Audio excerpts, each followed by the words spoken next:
Hi, I'm Dr. Heath. I'm a psychoanalyst, and in our exploration of emotions, we come upon a strange one, boredom.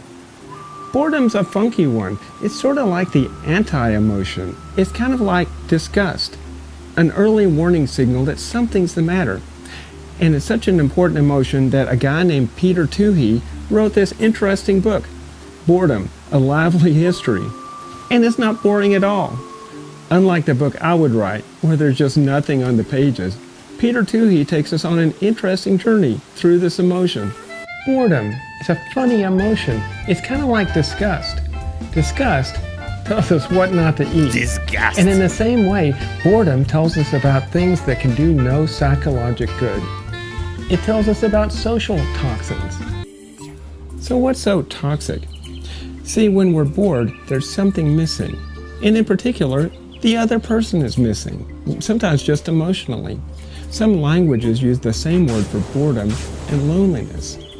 But as you know, we can be bored in the presence of another person, like if they're not expressing their emotions or if they're keeping secrets. So there's no escaping boredom. It's been with us forever. Here is an example from art. See how this bored angel has her head on her hand, her eyes are focused to infinity? In fact, do angels have material bodies at all? Boredom can be numbing. Boredom has a long history. When religious monks would live in isolation or silence, carrying out these monotonous tasks, they developed a concept for the boredom that they struggled with. They called it acedia, which they thought was a lost connection from God, their creator. Nowadays, people have to always be doing something, always moving, so much so that the something ends up being mundane. So, like, how about a whole culture of nonconformists, where nonconformity becomes conformist?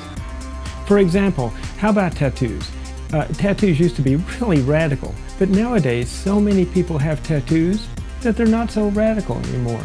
So what can we do in response to boredom?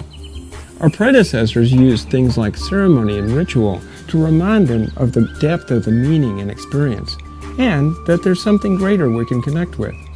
There's that idea of not being alone. What about variety? Enriching your environment makes your brain stronger, which is probably what the boredom is trying to get you to do anyway. In his book, Peter brings up three things in particular: music, exercise, and community as essential to our sense of well-being and completeness. So check out Peter Toohey's book, Boredom, A Lively History. Who knew that somebody could write a fun little book about boredom? Watch me here on YouTube Thursdays at 7 Central, and please subscribe to my channel. And consider contributing. I've got a Patreon campaign. The link should be right here. Thanks. See you next time.